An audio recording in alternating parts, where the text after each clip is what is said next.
प्रिय विद्यार्थियों, आज हम बीए प्रथम वर्ष राजनीति विज्ञान का जो पेपर फर्स्ट है उसका अध्ययन करेंगे। और पेपर का जो नाम है राजनीति विज्ञान के मूल आधार, राजनीति विज्ञान के मूल आधार। राजनीति विज्ञान का यह प्रथम पेपर है। बीए प्रथम वर्ष के जो विद्यार्थी हैं उनके लिए ये वीडियो है। और राजनीति विज्ञान के मूल आधार, पेपर फर्स्ट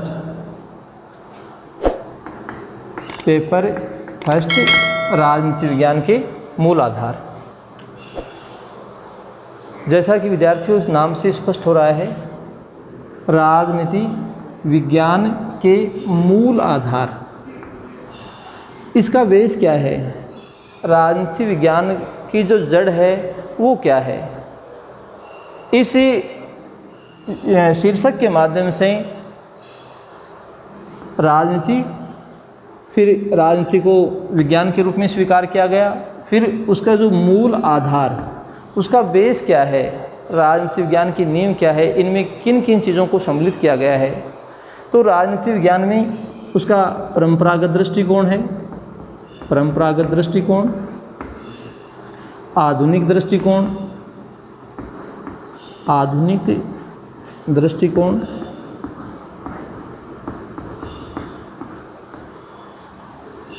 इसके साथ में व्यवहारवाद है, व्यवहारवाद है, उत्तर व्यवहारवाद है, उत्तर व्यवहारवाद है,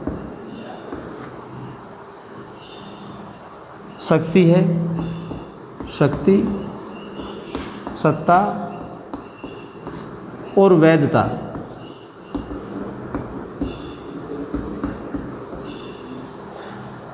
राजनीति विज्ञान का अन्य विषयों के साथ में संबंध, राजनीति विज्ञान का अन्य विषयों के साथ संबंध, अन्य विषयों के साथ में उसका क्या संबंध है? राजनीति विज्ञान का अन्य विषयों के साथ संबंध है। अंत है अनुशासनात्मक, अंत अनुशासनात्मक दृष्टिकोण। हमारे विषय को एक विज्ञान के रूप में स्वीकार किया जाता है, राजनीति विज्ञान, और उसके मूल आधार, उनमें किन किन तत्वों को सम्मिलित किया गया है, हमारे पाठ्यक्रम में किन्हें सम्मिलित किया गया है। राजनीति विज्ञान के जो मूल आधार है, राजनीति विज्ञान का जो निर्माण है, राजनीति विज्ञान की लंबे जो निर्माण की कहानी है, उनमें किन किन तत्वों का और सहयोग रहा है, किन तत्वों ने योगदान दिया है, उनका प्राय हम इसमें अध्ययन करेंगे। इसके साथ में जो और अन्य विषय सम्मिलित हैं, आज राजनीतिक संस्कृति की बात की जाती है, ये भी इस राजनीति विज्ञान के मूल आधार में है। राजनीतिक संस्कृति, राजनीतिक संस्कृति का इसमें अध्ययन किया जाता है। राजनीतिक विकास, राजनीतिक विकास इसमें आता है। राजनीतिक दल, राजनीतिक दल है। दबाव समूह है, दबाव समूह है, दबाव समूह का इसमें अध्ययन किया जाता है। राजनीतिक दल, दबाव समूह है। शक्ति पृथक्करण का सिद्धांत है इसमें, शक्ति पृथक्करण, शक्ति पृथक्करण का सिद्धांत।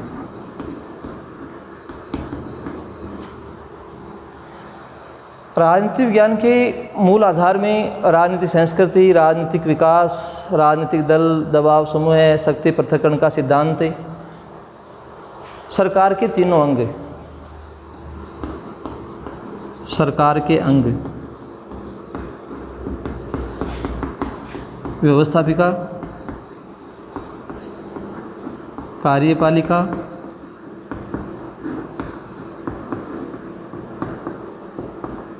न्यायपालिका।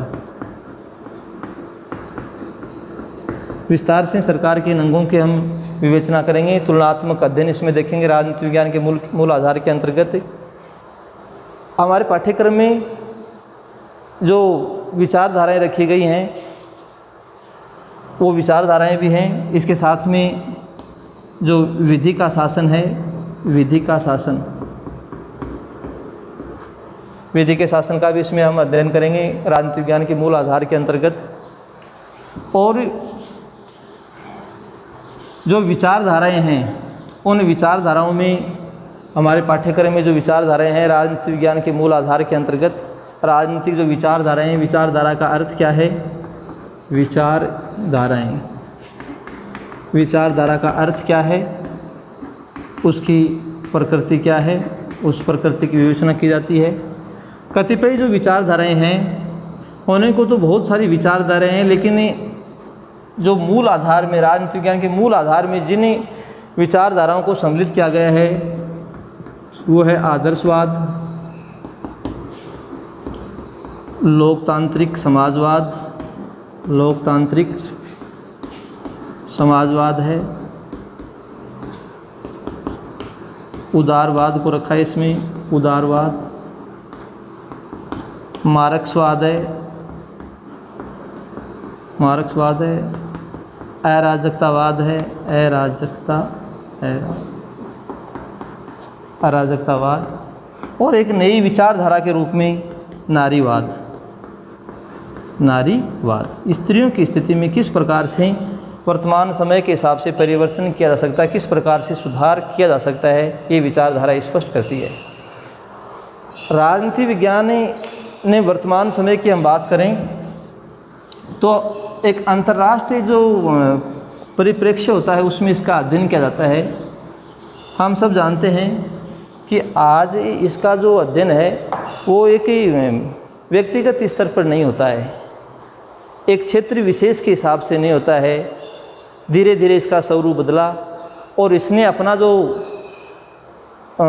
दायरा है, अपना जो लक्ष्य है, इसने बहुत अधिक बढ़ा लिया है। आज इस विषय का अध्ययन एक अंतर्राष्ट्रीय स्तर पर इसका अध्ययन किया जाता है। जैसा कि हमने पूर्व की कक्षाएं, हमारी कक्षा 11 है और कक्षा 12 में हमने इसका अध्ययन किया है। विद्यार्थी जानते हैं मेटलैंड जैसे विद्वान ने क्या लिखा है कि जब मैं राजनीति विज्ञान के प्रश्न पत्र को देखता हूँ तो मुझे प्रश्न पत्र पर नहीं शीर्षक पर खेद होता है। किसका कथन है? मेटलैंड का कथन है। मेटलैंड, हम प्रारंभ कर रहे हैं विषय को अपने को। मेटलैंड ने क्या कहा है कि जब मैं राजनीति विज्ञान के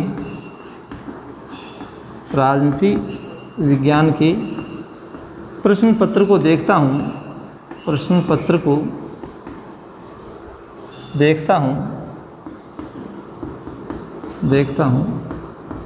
तो मुझे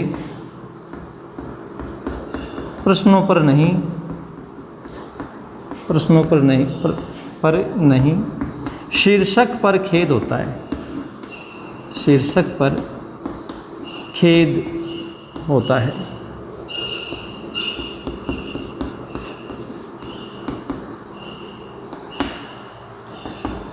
मेटलैंड ने कहा है जब मैं राजनीति विज्ञान के प्रश्न पत्र को देखता हूँ तो मुझे प्रश्नों पर नहीं शीर्षक पर खेद होता है, क्योंकि शीर्षक पर क्या लिखा होता है? ऊपर क्या लिखा होता है? राजनीति विज्ञान।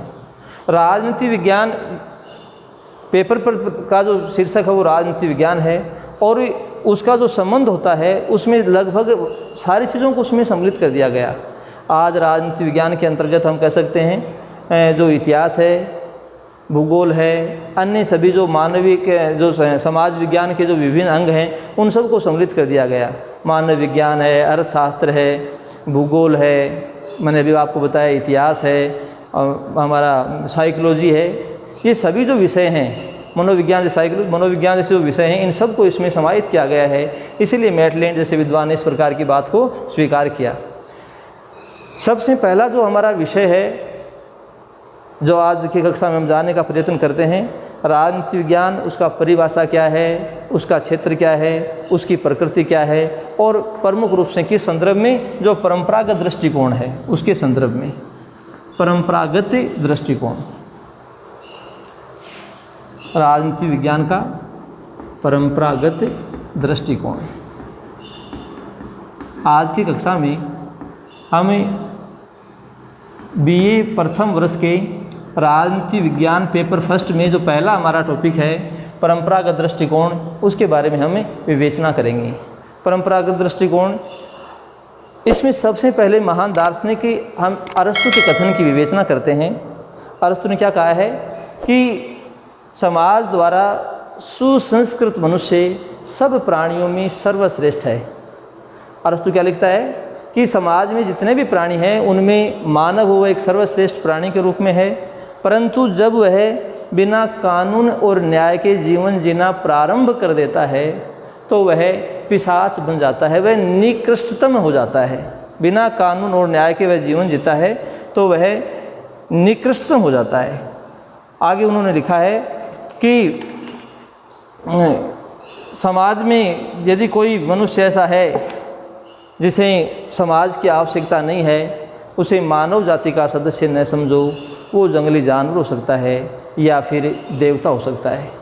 अरस्तु अपने इस कथन के माध्यम से मनुष्य को एक सामाजिक प्राणी के रूप में परिलक्षित करते हैं। मानव एक सामाजिक प्राणी है। समाज में जितने भी प्राणी हैं उनमें वह सुसंस्कृत है, सर्वश्रेष्ठ प्राणी के रूप में उन्होंने चित्रित किया है। लेकिन साथ में क्या लिखा है कि वह बिना कानून और न्याय के जीवन जीना प्रारंभ करता है तो वह निकृष्टतम हो जाता है। इस कथन के आधार पर उन्होंने जो विवेचना की है परंपरागत दृष्टिकोण राजनीति विज्ञान में, अरस्तु अपने इस कथन के माध्यम से सामान्य सिद्धांत का ही प्रतिपादन करता है। समाज में रहने वाले व्यक्ति के जीवन के विभिन्न पक्ष होते हैं। मनुष्य का कोई एक पक्ष नहीं होता है, आर्थिक है, सामाजिक है, राजनीतिक है, सभी प्रकार के पक्ष होते हैं। तो उन पक्षों के बारे में वह विवेचना करता है और राजनीति विज्ञान विषय के परंपरागत विद्वानों द्वारा इस विषय की जो विभिन्न परिभाषाएं हमारे सामने दी गई हैं, उन जो परिभाषाएं दी गई हैं उनकी हमें विवेचना करेंगे। राजनीति विज्ञान का जो परंपरागत दृष्टिकोण है उसमें इसकी परिभाषाएं 3 भागों में बांटी गई हैं। पहला भाग है राजनीति विज्ञान राज्य का अध्ययन करता है। राजनीति विज्ञान राज्य का अध्ययन करता है। राज्य का अध्ययन करता है। राजनीति विज्ञान राज्य का अध्ययन करता है। फिर राजनीति विज्ञान सरकार का अध्ययन करता है। राजनीति विज्ञान में राजनीति विज्ञान सरकार का अध्ययन करता है।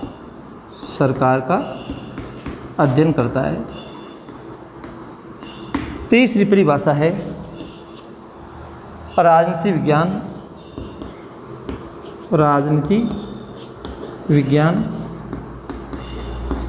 राज्य और सरकार, राज्य और सरकार दोनों का अध्ययन करता है। दोनों का अध्ययन। इन तीनों परिभाषाओं की हम इस कक्षा में विवेचना करेंगे। राजनीति विज्ञान अरस्तु का जो कथन है उस कथन के आधार पर ही अभी हमने क्या बताया कि मनुष्य के जीवन के विभिन्न पक्ष होते हैं। उसका आर्थिक पहलू है, उसका राजनीतिक है, धार्मिक है, सांस्कृतिक है, मनोवैज्ञानिक है। विभिन्न पहलुओं पर उसके बारे में विवेचना की जाती है। उसी को आधार मानते हुए विद्वानों ने राजनीति विज्ञान की जो परंपरागत दृष्टिकोण है उनकी उसी की जो परिभाषाएं हैं उन्हें 3 परिभाषाएं बताई हैं। पहली परिभाषा कौन सी है? राजनीति विज्ञान राज्य का अध्ययन करता है। दूसरी परिभाषा राजनीति विज्ञान सरकार का अध्ययन करता है। और तीसरी परिभाषा राजनीति विज्ञान राज्य और सरकार दोनों का अध्ययन है। तो पुनः हम जो पहली परिभाषा है उसकी विवेचना करते हैं। राजनीति विज्ञान में किसका अध्ययन किया जाता है? राज्य का अध्ययन किया जाता है। राजनीति एक ऐसा विषय है, राजनीतिक एक ऐसा दृष्टिकोण है जिसमें राज्य का अध्ययन किया जाता है। इसमें जो परिभाषाएं मानी जाती है, सबसे पहले प्राचीन काल में ये हम जानते हैं, कक्षा 11 और 12 में हमने पढ़ा है कि राजनीति की उत्पत्ति कहाँ से हुई है। यह यूनानी भाषा से हुई है और जिसमें शब्द है पोलस।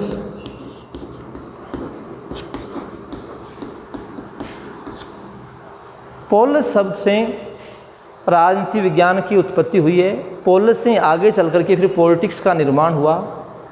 पोलस का जो शाब्दिक अर्थ होता था वो था नगर राज्य,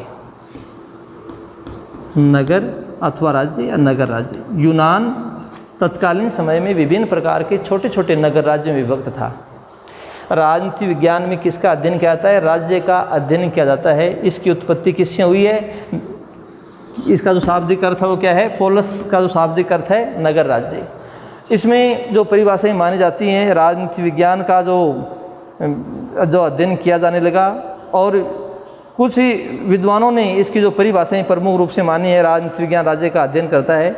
इसमें परिभाषा है बलंसली की, राजनीति विज्ञान वह विज्ञान है जिसका संबंध राज्य से है और जो यह समझाने का प्रयत्न करता है कि राज्य के आधारभूत तत्व क्या हैं, राज्य के जो प्रमुख तत्व हैं वो कौन कौन से हैं, फिर उनका अध्ययन का स्वरूप कैसा है, उसको किन विभिन्न रूपों में अभिव्यक्ति होती है तथा उसका विकास कैसे हुआ। राजनीति विज्ञान वह विज्ञान है जिसका संबंध राज्य से है और जो यह समझाने का प्रयत्न करता है कि राज्य के तत्व क्या हैं, उसका आवश्यक स्वरूप क्या है, उसकी किन विविध रूपों में अभिव्यक्ति होती है तथा उसका विकास कैसे हुआ। बलंसली परिभाषा किस विद्वान की हो गई? बलंसली की परिभाषा हो गई। बलंसली ने क्या कह दिया? राजनीति विज्ञान के स्वरूप को समझाते हुए कि इसका संबंध राज्य से है। राजनीति का जो संबंध है, राजनीति विज्ञान का जो संबंध है वो किससे है? वो राज्य से। हमारी परिभाषा भी बता रही है कि राजनीति विज्ञान किसका अध्ययन करता है? राज्य का अध्ययन करता है। तो इसका संबंध राज्य से है, जो ये समझाने का प्रयत्न करता है कि उसके तत्व क्या हैं। राज्य के जो तत्व हैं उन तत्वों की वह विवेचना करता है कि राज्य के तत्व क्या हैं, फिर उसने क्या लिखा है, उसका आवश्यक स्वरूप क्या है, उसका किन रूपों में उसकी अभिव्यक्ति होती है और राज्य का जो विकास है वह किस प्रकार से हुआ, उसकी अभिव्यक्ति किस रूप में होती है और उसका विकास किस प्रकार से हुआ। बलंसली की परिभाषा के आधार पर हम कह सकते हैं कि वास्तव में राजनीति विज्ञान किसका अध्ययन करता है? राज्य का अध्ययन करता है। इसी क्रम में दूसरा जो विद्वान है वो है गैरीज।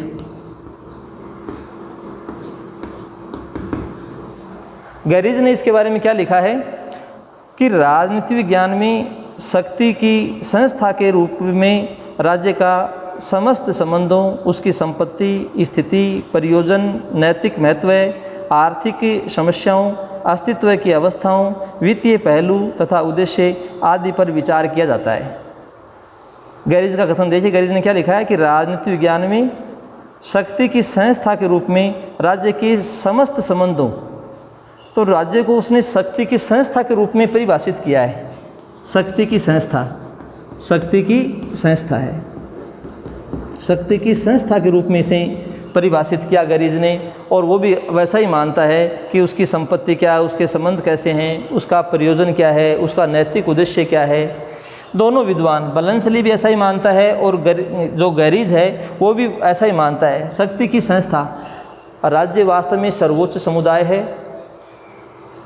राजनीति विज्ञान का जो जनक है अरस्तु, उसके कथन से हमने इसे प्रारंभ किया था। तो ये जो परंपरावादियों ने राजनीति विज्ञान को राज्य का जो अध्ययन है वो स्पष्ट करने का प्रयत्न किया है। गार्नर जैसे विद्वान हैं, उन्होंने तो बहुत अच्छा कथन दिया। गार्नर कथन क्या है? गार्नर क्या कहा है कि राजनीति विज्ञान का प्रारंभ राजनीति विज्ञान विषय का जो अध्ययन का प्रारंभ और अंत वो राज्य के साथ होता है। राजनीति विज्ञान का प्रारंभ और अंत, राजनीति विज्ञान का प्रारंभ और अंत, प्रारंभ और अंत राज्य के साथ होता है, राज्य के साथ। राजनीति विज्ञान जो विषय है उसका प्रारंभ और अंत वो राज्य के साथ होता है, ऐसा गार्नर ने स्वीकार किया। इसी प्रकार से अन्य विद्वानों में गुडनोव है, गुडनोव ने ऐसा माना, एक्टन ने ऐसा माना, एक्टन। डॉक्टर जकारिया ने भी इसी प्रकार से परिभाषित किया अपने अपनी परिभाषाओं में। राजनीति विज्ञान राज्य का अध्ययन करता है। तो विद्वानों में हमने जिन विद्वानों को प्रमुखता के साथ देखा, जिन्होंने राजनीति विज्ञान के मूल आधार में राजनीति विज्ञान जो परंपरागत जो दृष्टिकोण है उसमें राजनीति विज्ञान राज्य का अध्ययन करता है, पहली परिभाषा में बलंसली का हमने देखा, गैरीज का हमने देखा, फिर बलंसली, गैरीज, गार्नर, इनकी परिभाषाओं के साथ में गुडनोव, एक्टन और जकारिया भी कहीं न कहीं पर इसके जो समर्थक विद्वान रहे हैं इस विचारधारा के राजनीति विज्ञान राज्य का अध्ययन करता है। तो इन जिन विद्वानों को नाम रखे जाएंगे बलंसली, गैरीज, गार्नर के अलावा गुडनोव, एक्टन और जकारिया राजनीति विज्ञान राज्य का अध्ययन करता है। दूसरी परिभाषा परंपरागत दृष्टिकोण में जो राजनीति विज्ञान की दूसरी परिभाषा मानी जाती है वो परिभाषा क्या है? राजनीति विज्ञान किसका अध्ययन करता है? सरकार का अध्ययन है। राजनीति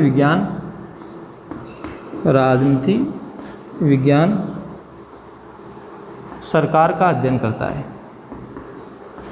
सरकार का अध्ययन, सरकार के अध्ययन के रूप में स्वीकार करता है इसे।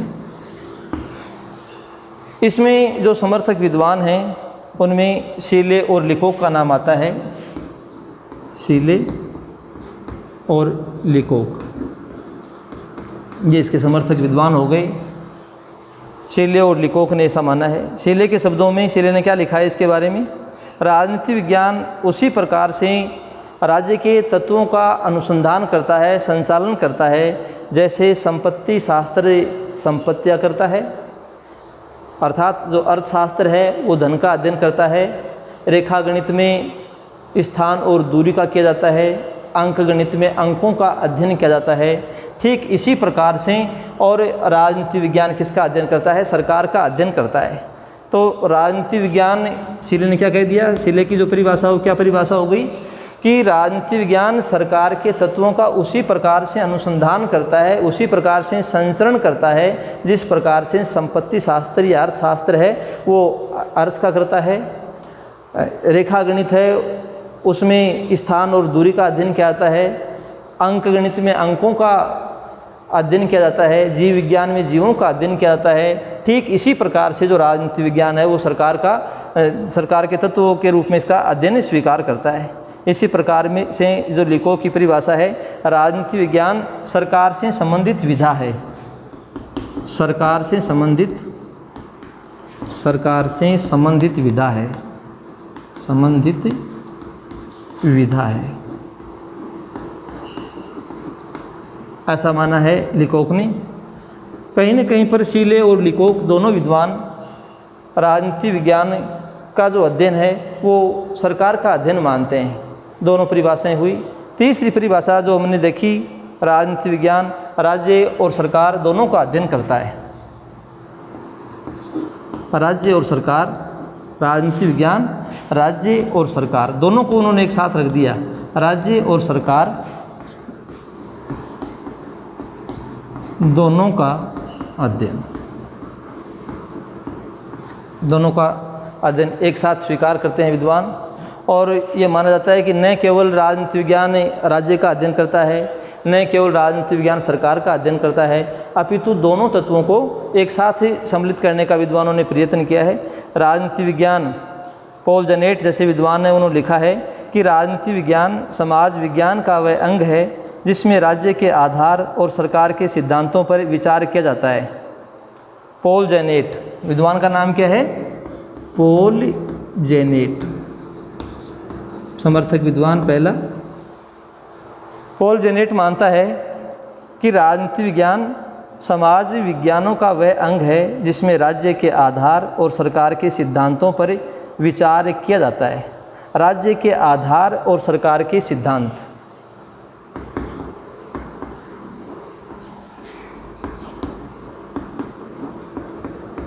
आधार और सरकार के सिद्धांत, सरकार के जो सिद्धांत हैं उन सिद्धांतों में और राज्य के जो आधार हैं वो कहीं न कहीं पर परस्पर मिले हुए हैं, ऐसा पॉल जेनेट स्वीकार करता है। और इसी प्रकार से डिमोक जैसे विद्वान हैं उन्होंने इसे परिभाषित किया है कि राजनीति शास्त्र का संबंध राज्य तथा उनके साधन सरकार से है। डिमोक जैसे विद्वान हैं, डिमोक ने जिस बात को स्वीकार किया है, विद्वान का नाम क्या है? डिमोक।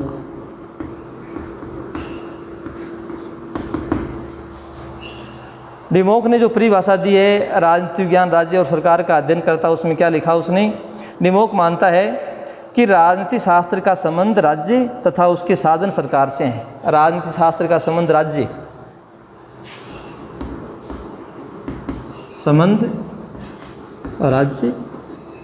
वाले से और उसके साधन सरकार से हैं। दोनों में कहीं न कहीं पर संबंध, राज्य और सरकार आपस में मिले हुए हैं, ऐसा डिमोक जैसे विद्वान हैं वो भी मानते हैं। गिलक्राइस्ट ने भी स्वीकार किया, राजनीति विज्ञान राज्य और सरकार की सामान्य समस्याओं का अध्ययन करता है।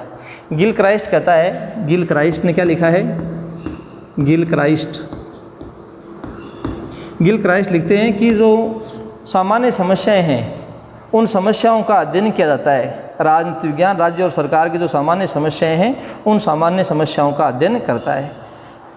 लास्की है, गेटेल है, इन विद्वानों ने भी, Laski, Joseph Herald Laski, Gettell जैसे विद्वानों ने भी राजनीति विज्ञान को राज्य और सरकार दोनों का अध्ययन माना है।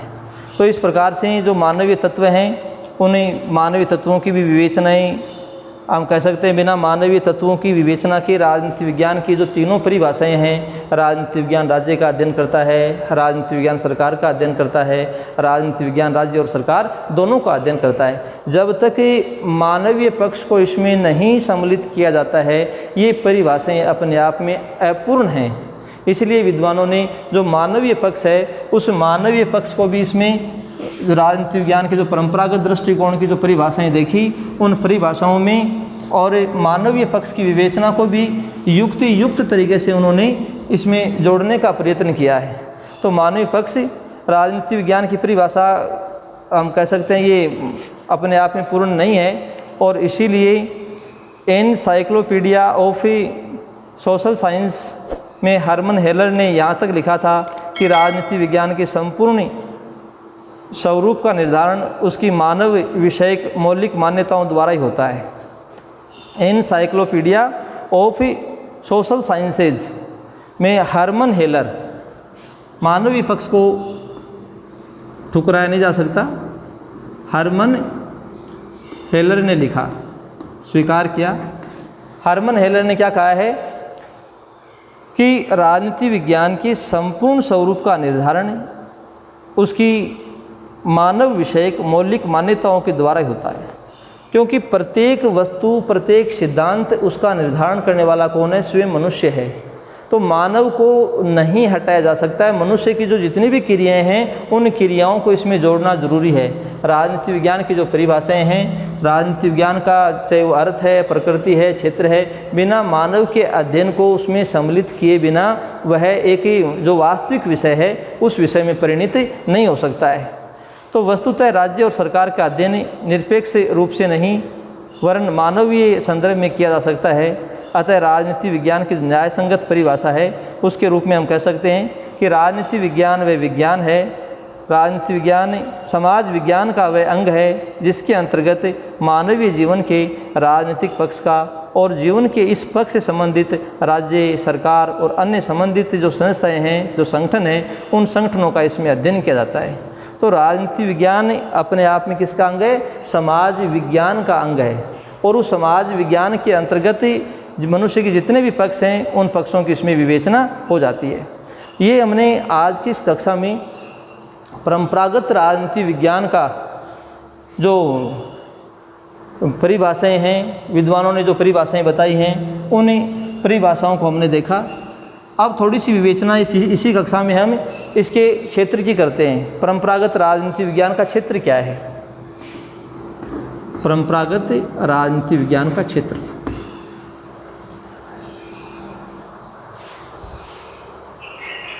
इसका निर्धारण कहाँ तक किया जाए? परंपरावादियों ने राजनीति विज्ञान में किन किन चीज़ों को सम्मिलित किया वो हम इसमें देख रहे हैं। राजनीति विज्ञान का जो क्षेत्र है उस क्षेत्र को किस प्रकार से उन्होंने विवेचित किया है, उसमें किस किस को सम्मिलित किया गया। इस विषय के क्षेत्र से हमारा आशय इस बात से है कि राजनीति विज्ञान के इस विषय के अंतर्गत किन किन बातों का अध्ययन किया जाए, किन किन तत्वों को इसमें सम्मिलित किया जाए। तो सबसे पहला जो विद्वान है इस क्षेत्र की विवेचना करते हुए कौन सा है, गार्डनर। गार्डनर की जो परिभाषा थी वो क्या थी, राजनीति विज्ञान का प्रारंभ और अंत राज्य के साथ होता है। तो उसी क्षेत्र की जब वो इसके क्षेत्र की बात करता है तो वह मानता है कि राज्य की प्रकृति क्या है, उसकी उत्पत्ति कैसे हुई, राज्य की जो प्रकृति है, प्रकृति की विवेचना करता है, उसकी वह उत्पत्ति को स्वीकार करता है, उसकी उत्पत्ति किस प्रकार से हुई क्षेत्र के अंतर्गत पहला विद्वान। और राजनीतिक जो संस्थाएं हैं उनका स्वरूप क्या है, जो राजनीतिक संस्थाएं हैं उनके वह स्वरूप की विवेचना करता है। ये परंपरावादी विद्वान है। विषय का जो वैज्ञानिक अध्ययन तत्कालीन समय में प्रारंभ नहीं हुआ था, तो तत्कालीन समय में जितना अध्ययन इन विद्वानों के द्वारा किया गया, इसके क्षेत्र में सम्मिलित किया गया, किस प्रकार की खोज, किस प्रकार के जो आधार हैं, उन आधारों की उन्होंने विवेचना की।